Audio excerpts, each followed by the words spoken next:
We'll mute as we get started.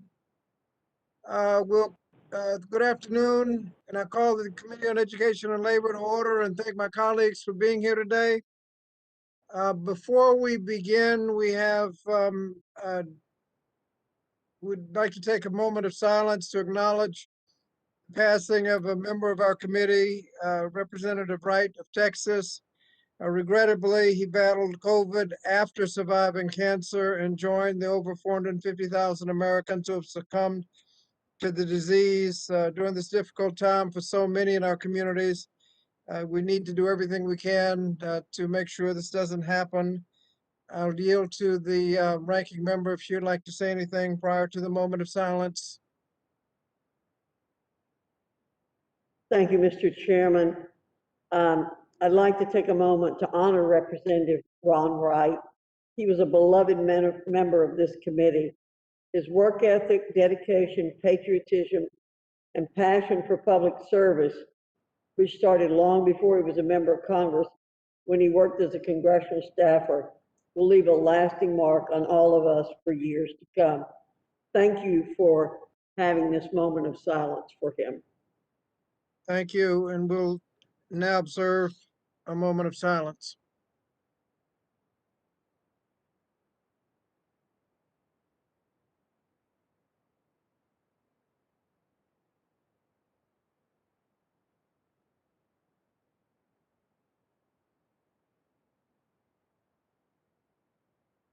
Thank you.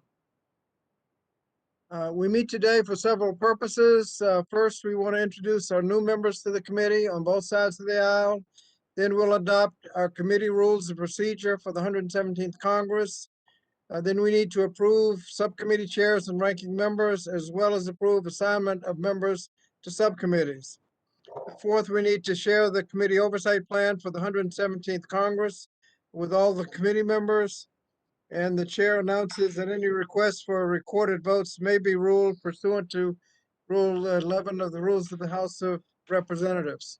Pursuant to Rule 11, the chair may recess the committee at any point. At this point, while a roll call is not necessary to establish a quorum for official proceedings conducted remotely or with remote participation, the committee has made it a practice whenever there is an official proceeding with remote participation for the clerk to call the roll to help make clear who is present at the start of proceedings. Members should say their name before announcing that they're present. This helps the clerk and also helps those watching the platform and the live stream who may experience a few seconds delay.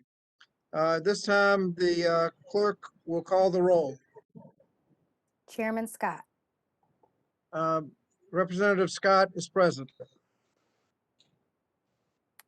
Mr. Grijalva. Present.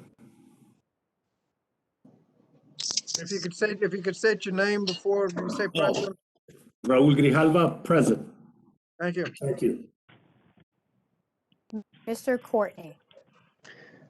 Joe Courtney is present.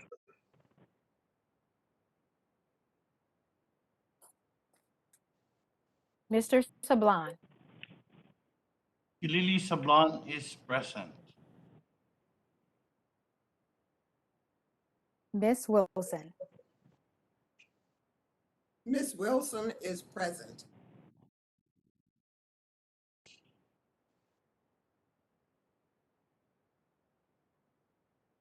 Miss Bonamici. Suzanne Bonamici is present. Here's the microphone. Mr. Takano. Mark Takano is present. Miss Adams. Alma Adams is present. Mr. DeSagne. DeSagne present.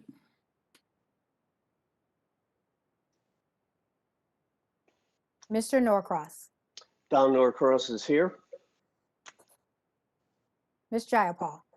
Pramila Jayapal is present.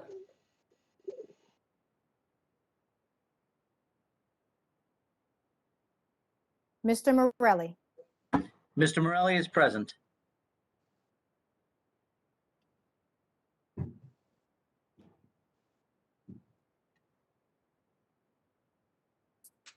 Ms. Wild, Wild is present.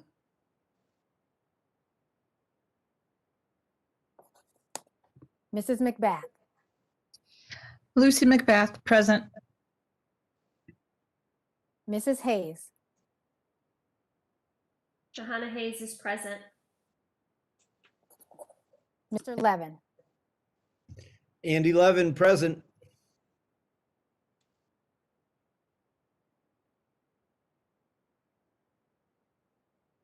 Ms. Omar, Elhan Omar, present.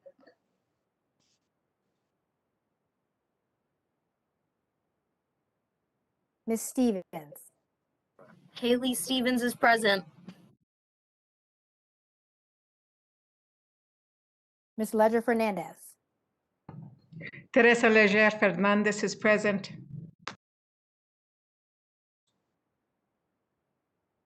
Mr. Jones,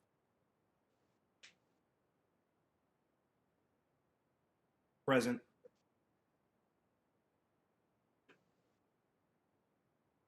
Ms. Manning, Kathy Manning is present.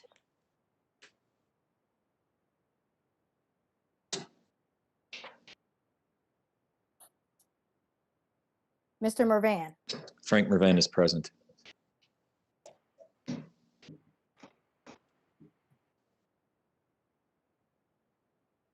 Mr. Bowman, Jamal Bowman is present.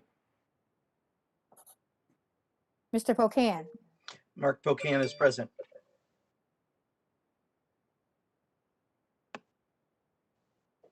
Mr. Castro, Joaquin Castro, present.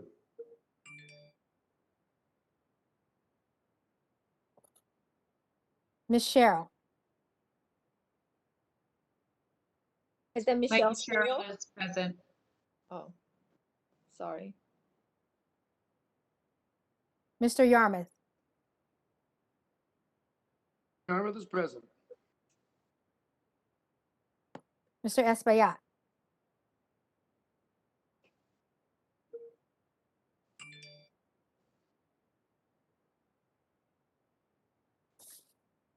Mrs. Fox, Mrs. Fox is present.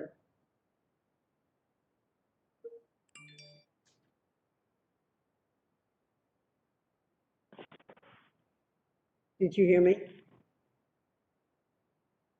yes, ma'am, I was just trying to find you. Mr. Because I'm Wilson, up at the top. Joe Wilson is present. Mr. Thompson, G.T. Thompson, present.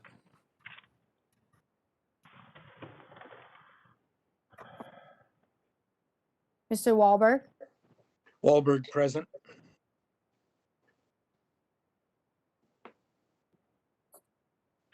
Mr. Grothman, Glenn Grothman's present. Ms. Stefanik, Stefanik present.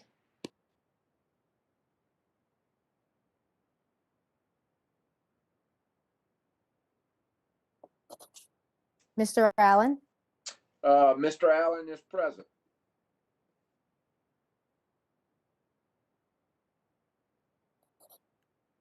Mr. Banks,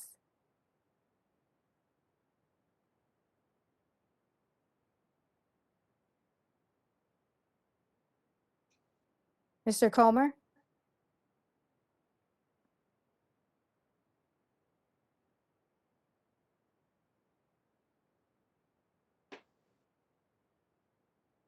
Mr. Comer,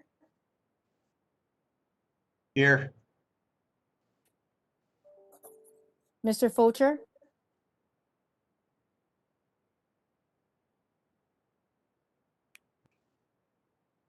Mr. Keller, Keller is here. Mr. Murphy,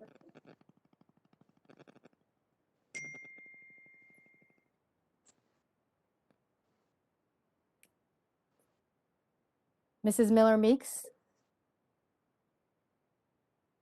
Marionette Miller. Mr. Burgess, Burgess Owens is here.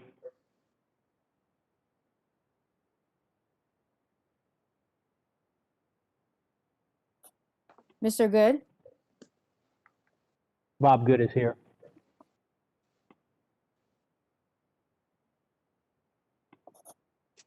Mrs. McLean,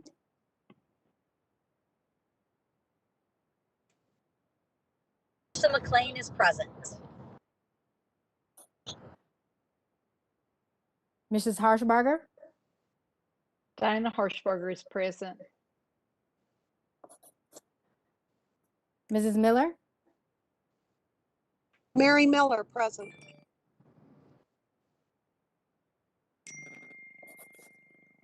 Mrs. Sparks, Victoria Sparks present. Mr. Fitzgerald,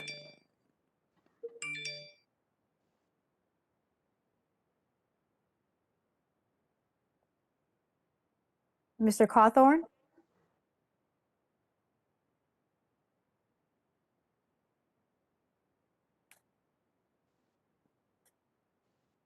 Mrs. Steele, Still present.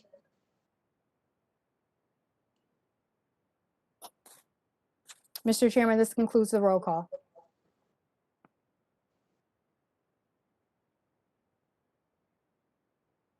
Thank you. Thank you. A quorum of 27 being present, of at least 27 being present. I want to welcome all returning and new members to the committee to our full committee organizational meeting for the 117th Congress. As this is an entirely remote meeting pursuant to House Resolution 8 and applicable regulations, I'm going to go over the process and procedures pertaining to this meeting. First, I ask that all microphones be kept muted to avoid unnecessary background noise. As a general rule, staff will mute a member who has forgotten to mute himself or herself to avoid unnecessary background noise throughout the proceedings. Members are responsible for unmuting themselves when they are recognized to speak or when they wish to seek recognition. I ask all members to please identify themselves before they speak. Members shall only be considered present in the proceedings when they are visible on camera, and they'll be considered not present when they are not visible on camera. The only exception to this is if they're experiencing technical difficulties and inform the committee staff of such difficulty. However, members must be visible on camera to count toward a quorum and to vote, and that's according to the rules, so there's no exception to that. Members are not permitted to participate in multiple committee proceedings simultaneously. House rules have deemed this as critical to ascertain member attendance in official proceedings conducted remotely with or with remote participation. If a member is experiencing technical difficulties, they should notify committee staff immediately by phone, email, or chat messaging function in the proceeding. Phone assistance will always be available throughout the duration of the proceeding with remote participation, and staff contact information was distributed by the clerk with instructions for the meeting, and that they will be available to assist members throughout the proceeding.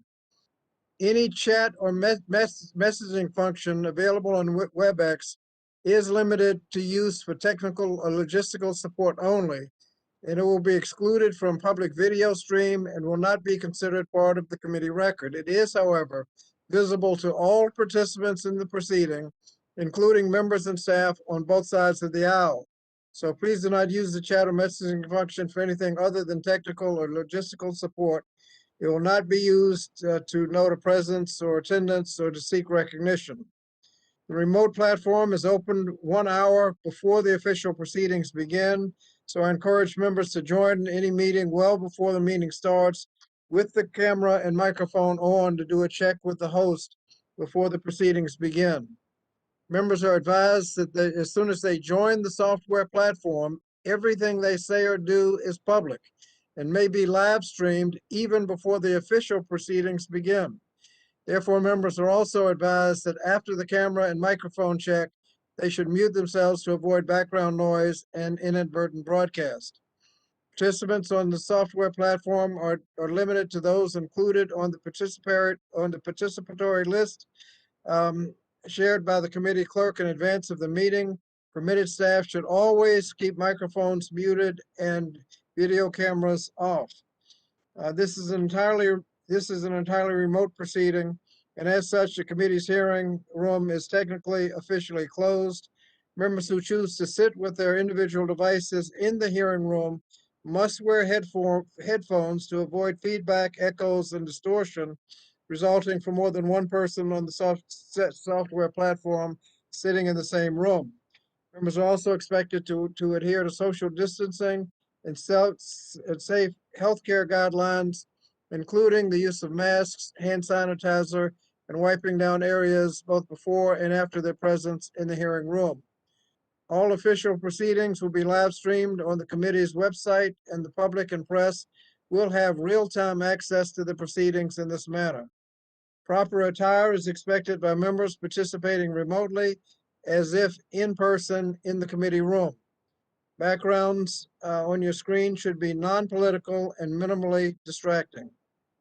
There are procedures for all members. Members are required to seek verbal recognition when they wish to speak, including for amendments, motions, points of order, and other procedures where timeliness is a factor, and the chair will provide reasonable latitude. Members should state your name when you seek recognition and why you seek recognition. For example, unmute your or turn on your microphone and say, "Mr. Chairman, this is Bobby Scott. I seek recognition to offer an amendment."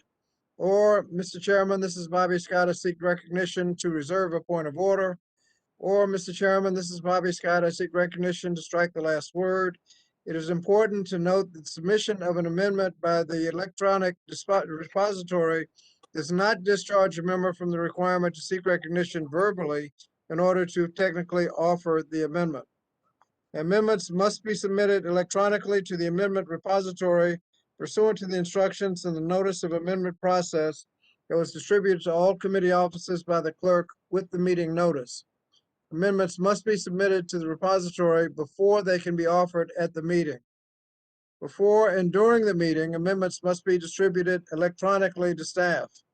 Majority staff are responsible for then distributing amendments to majority members, and minority staff will be responsible for distributing amendments to minority members. Members are encouraged, but not required, to have an electronic device dedicated to receiving email amendments, be it a laptop, iPad, tablet, phone, or other device. For those members participating remotely, this means a device separate from the one that is being used to participate on WebEx. Further details about the amendment process can be found in the notice of amendment process that was distributed to all committee offices by the clerk with the meeting notice. Now, on voting, members must be visible on screen in order to vote. There are no exceptions to this. Moreover, there needs to be a verbal vote so that the clerk and the official reporter stenographer can hear it. A thumbs up or thumbs down without a verbal note will not suffice. Members should say their name when voting. For example, Mr. Chairman Scott votes aye. This helps the clerk and also helps those watching the platform and live stream who may be experiencing a few seconds delay. If the clerk has visual confirmation of the member voting, the clerk will repeat the name and the way the member voted and move on. If the clerk heard the member speak but does not have visual confirmation, or saw but did not hear the member, the clerk will ask for the vote again. The clerk must have visual confirmation of the member speaking while they are voting. If the clerk does not hear or see the member or does not get the vote from that member, the clerk will move on to the next member. The chair may remind members to turn on their microphones and speak their name when voting. Now, submissions for the record. Members who wish to submit materials for the record may do so by emailing submissions to the website that you were given. It's edandlabor.markups@mail.house.gov, preferably in Microsoft Word format by the end of the day, today, February 8th, 2021. We have a timer. In order to ensure the committee's 5-minute rule is adhered to, staff will be keeping track of time using the committee's field timer. The timer will appear in its own thumbnail picture and will be named 001_timer. There will not be a 1-minute remaining warning, so the field timer will sound its alarm when time is up. Members are asked to wrap up promptly when their time has expired. I know that's a lot to go through, but I'm confident that we'll have a successful meeting, just as we've had successful hearings and meeting in the last Congress, and so your cooperation is appreciated. I now recognize myself to make an opening statement. As we formally begin, being recorded.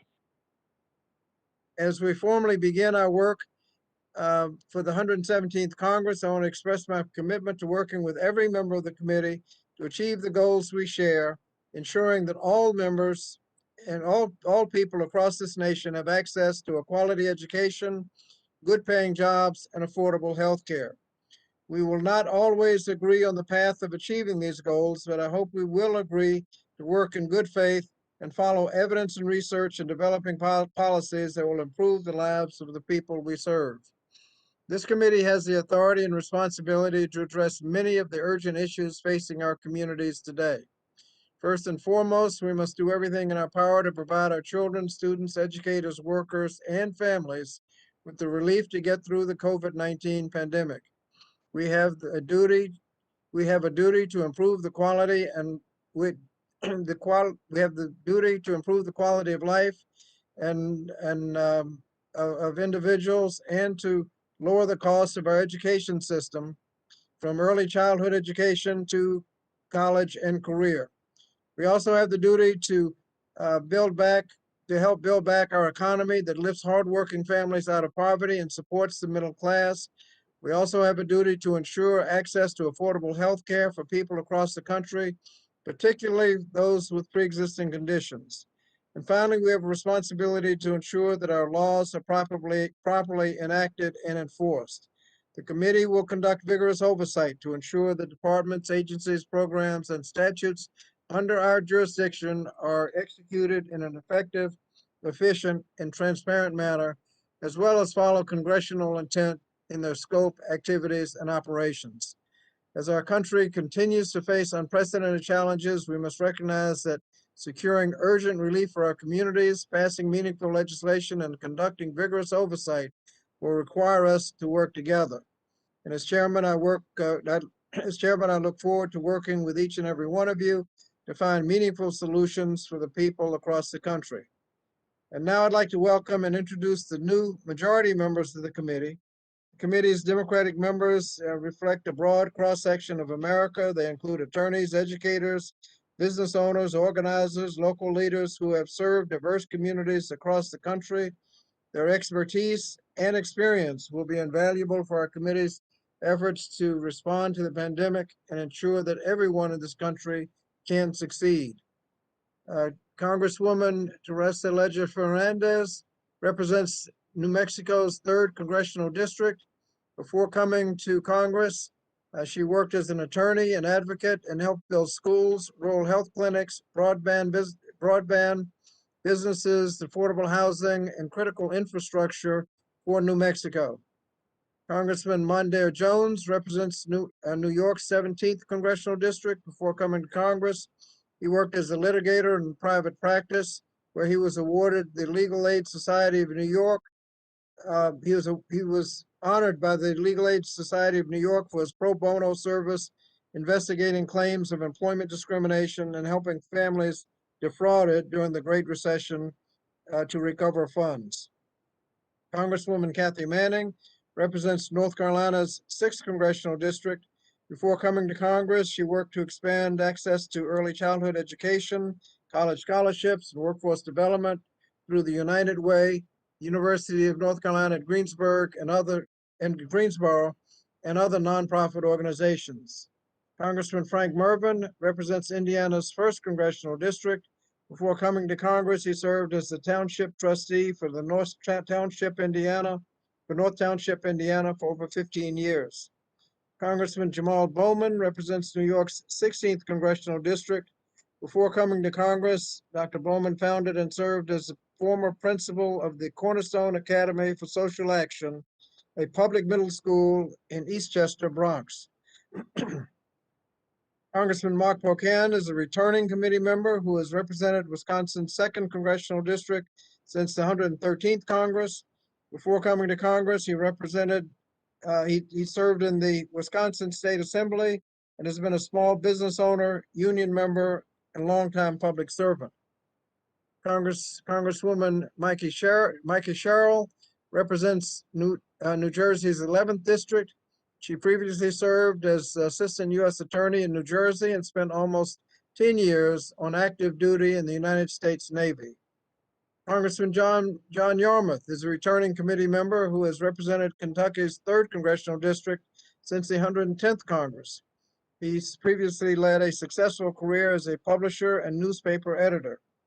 And Congressman Adriano Espaillat is a returning committee member who's represented New York's 13th Congressional District since the 115th Congress. He's the first Dominican American to serve in the House. He served in the New York State Senate before coming to Congress. And I'll now yield to the distinguished ranking member, the gentlelady from North Carolina, to make an opening statement and to introduce new Republican members. Thank you, Mr. Chairman. I want to congratulate you on retaining your role as chair of the House Education Labor Committee. I'm confident that our positive working relationship in years past can serve as a benchmark for future bipartisan achievements as we hit the ground running this Congress. I also welcome our new and returning members on both sides of the dais. I look forward to working with all of you as we begin our official committee work for the 117th Congress. I've always believed that this is the best committee in Congress, not only because we have so many great members, but also because we address some of the most pressing issues facing American students, workers, and families today, especially in the face of a public health emergency. Our work on this committee is more important than ever as we continue to combat COVID-19 and help hardworking Americans, small businesses, and schools recover. The pandemic's challenges, while unprecedented, demanded congressional action to help Americans suffering from the health and economic consequences of the coronavirus. In fact, many of the members in this room played an integral role in getting the bipartisan Families First Coronavirus Response Act, the CARES Act, and the Coronavirus Response and Relief Supplemental Appropriations Act to President Trump's desk for signature, delivering much needed relief to American families. In times of economic prosperity as well as in times of crisis, Congress should work to ensure that the federal government meets its obligations to the American people. But as we work to address the challenges of this problem, I want to remind my colleagues of the words so aptly written by the Wall Street Journal. Quote, government's role in this crisis should be to address a genuine short-term hardship, not to permanently expand the size of government and the burden on taxpayers, end quote. While I'm proud of this committee's bipartisan accomplishments, such as strengthening federal efforts to support older Americans through the Older Americans Act, I do have major concerns about the precedent that has already been set for this Congress. Just last week, Democrats silenced the voices of every Republican member of the committee, including every freshman member here and their constituents, by unilaterally deciding to bring the National Apprenticeship Act of 2021 to the House floor without committee consideration. All legislation deserves a proper, thorough, and bipartisan examination, which is why the House has long established procedures to do just that. Those procedures respect the majority and minority and ensure that both sides are represented. Moving that bill or any others without a markup is an affront to the rights of the majority. Tomorrow, we're being asked to consider broad, sweeping legislation that will impact nearly every facet of our society. What's worse, we received the bill just about 1 hour ago, a little over an hour ago. And that bill includes significant and partisan policy proposals. This kind of rushed and sloppy legislating sets a troubling trend, one I hope is not indicative of the way the majority intends to legislate. It's now my pleasure to introduce the new faces on our side of the dais. As we've spent some time getting to know each other and talking about the work of the committee, I've been impressed with the level of enthusiasm our new members have shown.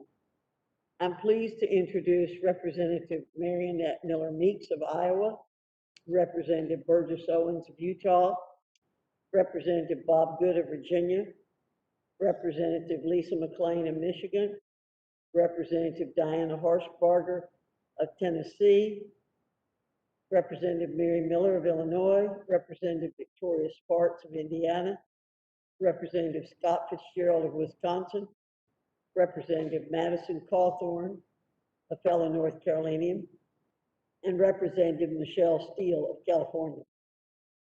One member who is not new to Congress or the committee for that matter, but I'm excited to have rejoining us, is Representative Joe Wilson from South Carolina. It's also a pleasure to welcome our returning Republican members. With their proven records of legislative accomplishments, I know we will all benefit from their continued service on the committee.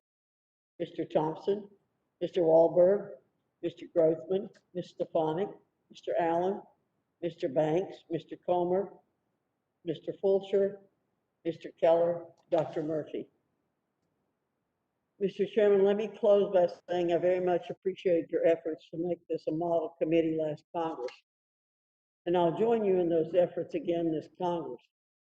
To do so, we all must follow the rules of this body to act respectfully toward each other and our witnesses. All of us on the Republican side of the dais are committed to doing the work of this committee in a respectful and cooperative manner. I look forward to having this committee continue to be an example of how to disagree but not be disagreeable. Thank you, Mr. Chairman. I yield back. Thank you, Dr. Fox, and we're going to do everything we can to keep the appropriate decorum. I think there's some committees that I think you and I would agree by any objective standard would constitute an embarrassment, and we certainly don't want to join that that category. And so we'll do everything we can to maintain the appropriate decorum, and we appreciate your cooperation in that. Now, pursuant to House Rule 11, the first order of business is the adoption of the committee rules of procedure for the 117th Congress. A copy of the proposed rules was distributed to each of you electronically in advance. And let me summarize briefly how the rules differ from those in force in the 116th Congress. First, the rules have been changed throughout simply to reflect the fact that we're in the 117th Congress. Rules have been changed throughout to eliminate the need for paper copies of documents, filing, and other written items so that they can be, you can comply by distributing them electronically. The committee rules have been changed throughout to eliminate the need for filings and review of roll call votes to occur in a physical space in the committee because we are many times going to be working remotely. A new Rule 2 has been added to affirm that the chair shall enforce decorum, including with regard to actions that impact health and safety of members and staff and anyone else present, and the remainder of the rules have been renumbered accordingly. And as Dr. Fox and I have just said, we'll be working together to try to maintain that proper decorum. Rule 4 has been changed to clarify an existing committee practice, which is that the chair and ranking member, when sitting ex officio on a subcommittee, do not count as a quorum. That has been, that was the practice, but the question kept coming up, so we thought we'd put it in the rule to make sure that everybody was on the same page. Rule 5 has been changed to permit subcommittee meetings or hearings during a recess or adjournment of the House of Representatives without special notice. This is to conform with the calendar of the 117th Congress that specifically sets committee work periods as distinct from periods when the House is in session. There are two items that are not changes, but do merit highlighting. The first is the ability under Rule 13 of the chair to give priority to amendments that have been filed with the committee at least 24 hours prior to the committee or subcommittee meeting. This provision merits highlighting because the committee encourages the use of a roster process and will give priority consideration in markup meetings to amendments appropriately pre-filed under Rule 13. For the new members, this means that in the markup meetings, we will hear and debate pre-filed amendments first. Amendments that are not pre-filed will still be permitted, but will be considered only after all of the pre-filed amendments have been considered. Second is Rule 18, which states that the chair will not request to have scheduled any commemorative or honorific bill or resolution for consideration under suspension of the rules. The chair advises members that they may still introduce such legislation, and House leadership can take it up on its own volition through suspension of the rules, unanimous consent, or other special rules, but members may seek to move such legislation through the consent calendar or discharge the calendar. Members may also utilize opportunities on the House floor, such as recognition. Such recognition is 1 minute, 5 minutes, or extension of remarks, but it will not take up committee time. I now yield to the distinguished ranking member, any comments she may have about the rules. Dr. Fox. Thank you, Mr. Chairman, for this opportunity to respond to the majority's rules proposals, and I appreciate your willingness to work with the minority on these issues. The language we use reflects our priorities and what we as a committee value. I believe the term labor contained in the committee's name sends a message to the people we represent that we're interested only in serving some professions. I therefore object to the committee's name remaining the Committee on Education and Labor. There's another word notably that is missing from the committee's subcommittee name, the dreaded T word. Thank you for your continued practice of acknowledging the worthiness of all educational pursuits. A baccalaureate degree is not the only pathway to prosperity, and we must continue to honor all educational programs, including professional education, apprenticeship programs, and other forms of higher learning. So thank you. Another issue I'd like to address is ample notice for markups and hearings. For this committee to have thoughtful and productive hearings and markups, we need adequate time to prepare for these events. Therefore, I reiterate the importance of providing members ample notice for hearings and markups. While the rules established a minimum notice requirement, a model committee would work more collaboratively and ensure that all members can do their job effectively. Thank you, Mr. Chairman. I yield back. Thank you. The other members that wish to be heard? If not, let me respond on the notice. Dr. Fox, we'll give as much notice as we can, even informal notice. Sometimes when you give formal notice, you get, we're not able to give formal notice that we're completely clear when a committee meeting will take place, but we will give you advance notice and even further advance notice as to issues that we may be taking up in the future, so that, as you have pointed out, it will give both sides the opportunity to properly prepare. So the point is well taken, and we'll do the best we can on not only official notice, but also unofficial notice, so that you will be ready for preparation. We appreciate all gestures, Mr. Chairman. Okay. Are there other comments on the rules? If not, the question is the adoption of the rules. All in favor of the rules will say aye. Aye. Aye. All opposed will say no. No. No. Ayes appear to have it. No. No. Ayes appear to have it. Ayes have it, and the rules are adopted.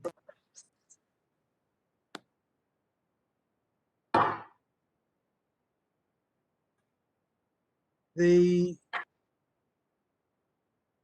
Mr. Chair, next item of business, Mr. Chair, I have a question. yep, Ms. Wilson. I only see one of the minority members. Are the others on camera or are they not required to? On WebEx, everybody's there, but you can only see a few at a time. I mean, as they were introduced, I saw our members.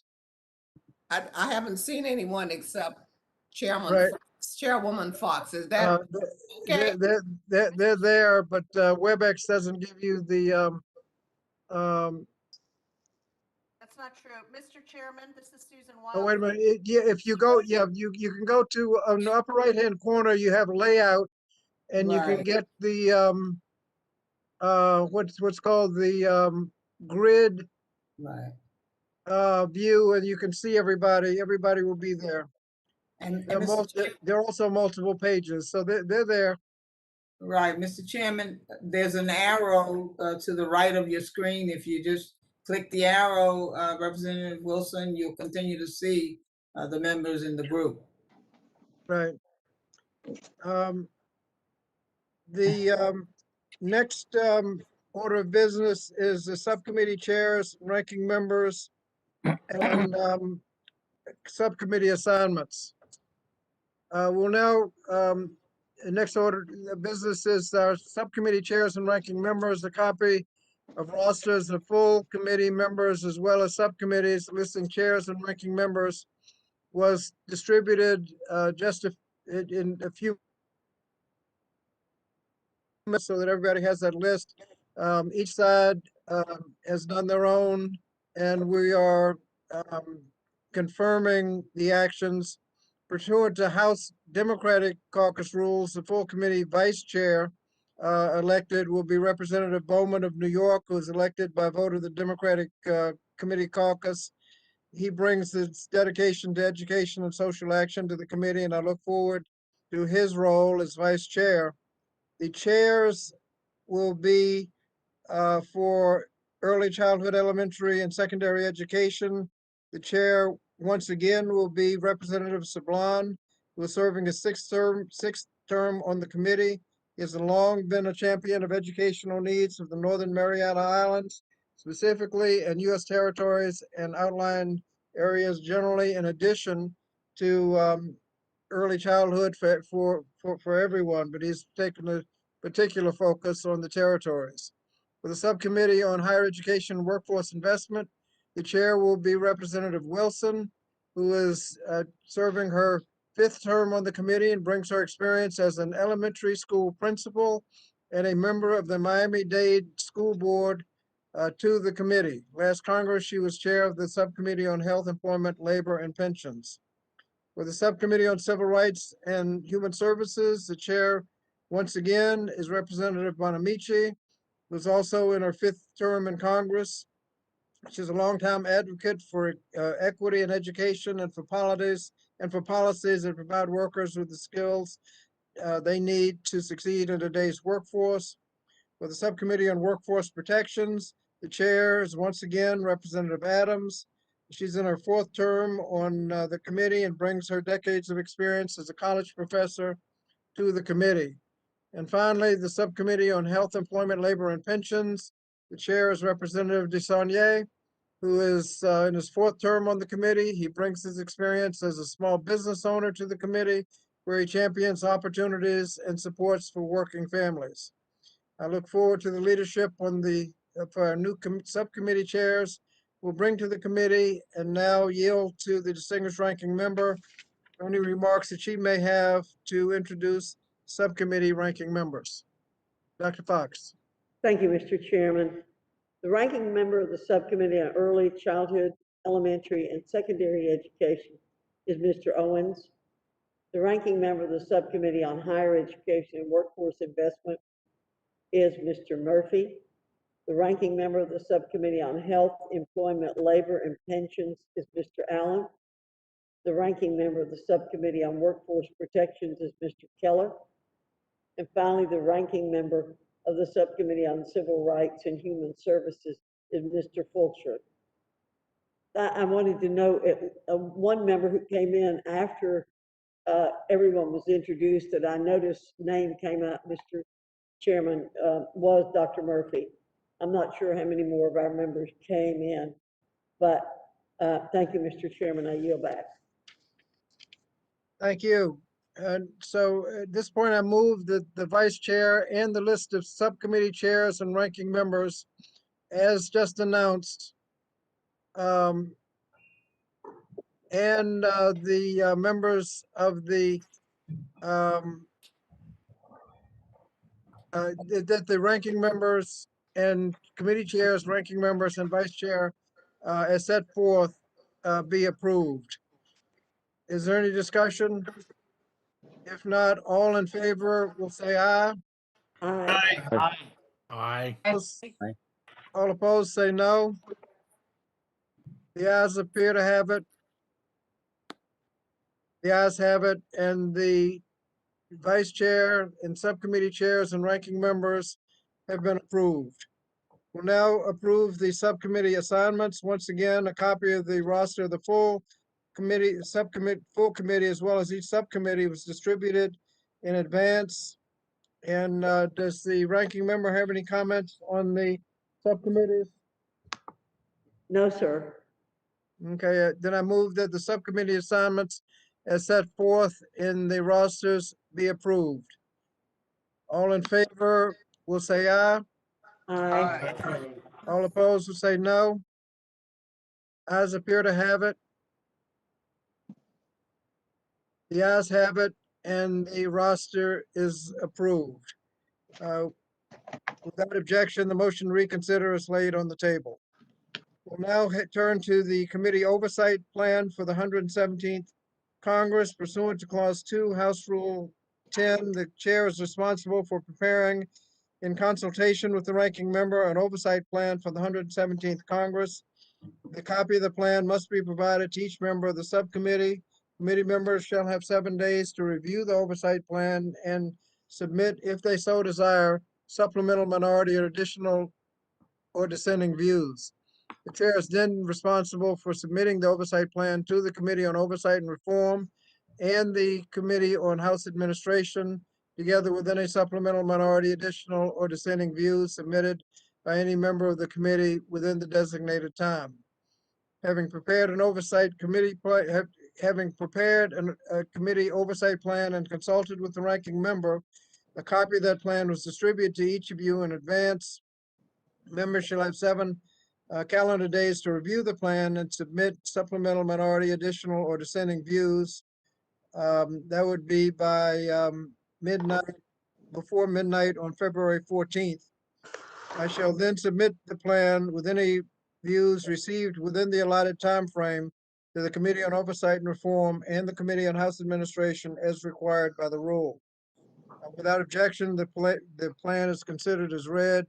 And let me address the main features of the plan. The Committee on Oversight, the Committee Oversight Plan first specifies the rules of the House of Representatives for the 117th Congress that lay out the requirements for the plan, delineate the jurisdiction of the committee, and provide the general oversight responsibilities of standing committees. Pursuant to Clause 2D, 2F of Rule 10 of the Rules of the House of Representatives, which was adopted this Congress, the plan affirms the committee's commitment to addressing issues of equity in areas of education, labor, and health. The plan then explains that oversight is a constitutional prerogative, an important responsibility of Congress, and a core objective of this committee. It lists some of the oversight and investigatory techniques that the committee will engage in, as it states that the committee will conduct aggressive oversight to ensure that departments, agencies, programs, and statutes within our jurisdiction are operated and executed in an effective, efficient, transparent manner, as well as follow congressional intent in their scope, activities, and operations.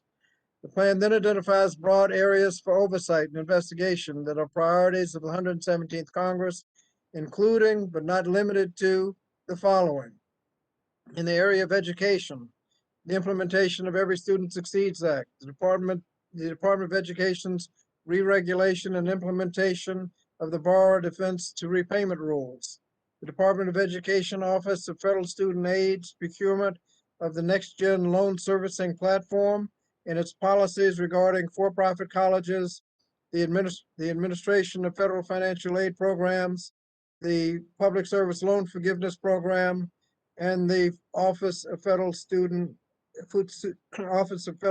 Aid's preparation to resume collecting student loan payments and monitoring of servicer legal and regulatory compliance after payments resume. In the area of labor, the Department of Labor's training and enforcement programs, including apprenticeship programs, the Occupational Safety and Health Administration's actions impacting health and safety standards, the Wage and Hour Division's actions regarding overtime pay, workers' rights to retain tips, child labor protections under the Fair Labor Standards Act, and the Mine Safety and Health Administration standards and policies regarding black lung disease. The Department of Labor's Workforce Development Program, including programs under the Workforce Innovative and Opportunity Act, WIOA. Provisions in the Immigration and Nationality Act that protect the wages and working conditions of both U.S. and foreign workers, the National Labor Relations Board and its enforcement of the National Labor Relations Act, retirement security and the multi-employer pension crisis, the implementation of workers' compensation programs, including assessing the adequacy of COVID-19 compensation coverage under the Federal Employees Compensation Act, and the solvency of the Black Lung Disability Trust Fund, and the international labor issues and management and operations of the International Labor Affairs Bureau. In the area of healthcare, the previous administration's response to the COVID-19 pandemic, the safe reopening of schools, the inequities that prevent individuals and communities from accessing needed health care.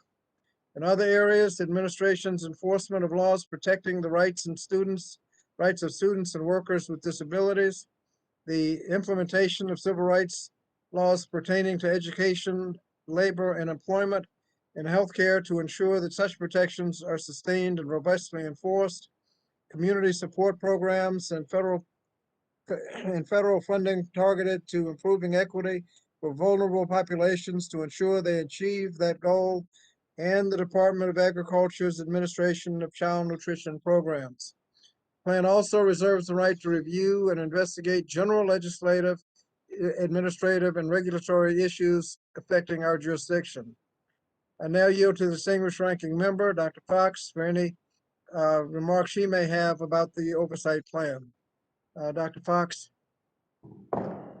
Thank you, Mr. Chairman. That's quite a long list you outlined. I hope you'll go after this administration as aggressively as you went after the last one. Well, hopefully they won't need. Yeah, well, the American people deserve an open, accountable government that works efficiently, effectively, and in adherence to the law. We have an obligation to use our constitutional authority to ensure that laws are enforced properly, taxpayer money is spent wisely in accordance with congressional intent, and government policy does not harm the American people. As I said last Congress, oversight may not be glamorous or exciting, but it is important to be diligent, thoughtful, and responsible in its implementation. It is equally important to be objective. If the committee's work is to be effective, then it is important for all members to keep open minds, examine potential problems, assess the actual facts and evidence, and finally determine if there are concerns that need to be addressed. I look forward to working with our majority colleagues to ensure that agencies under this committee's jurisdiction are being good stewards of hardworking taxpayer dollars and are implementing the laws Congress passed with fidelity. We appreciate the opportunity to submit Republican views on this topic and will provide them soon. Thank you, Mr. Chairman. I yield back. Thank you.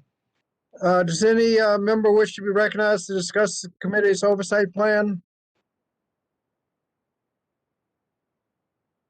If not, the members shall have 7 calendar days to submit their views as indicated before.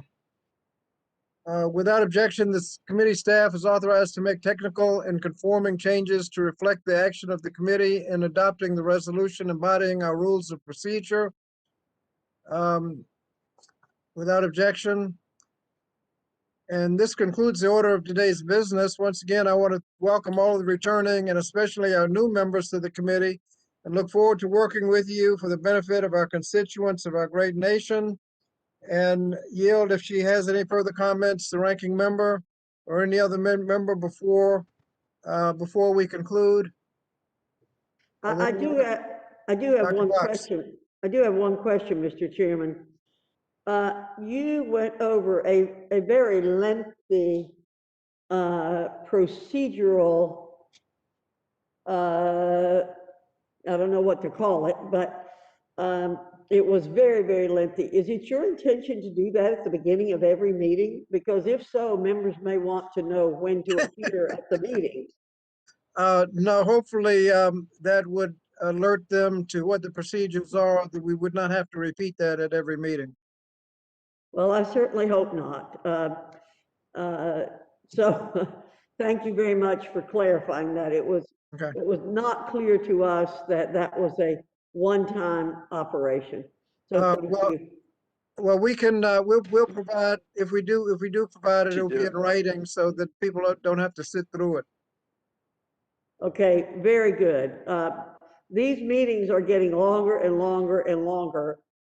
And I note that your members are sitting in their bedrooms or their kitchens or their offices. We think that we should be here working, but we also have constituents to be accountable to in addition to our legislating. So the less time that we can spend on unnecessary things, the better. Thank you, Mr. Chairman. Well, thank you. Without objection, the committee stands adjourned and we thank everyone for their cooperation.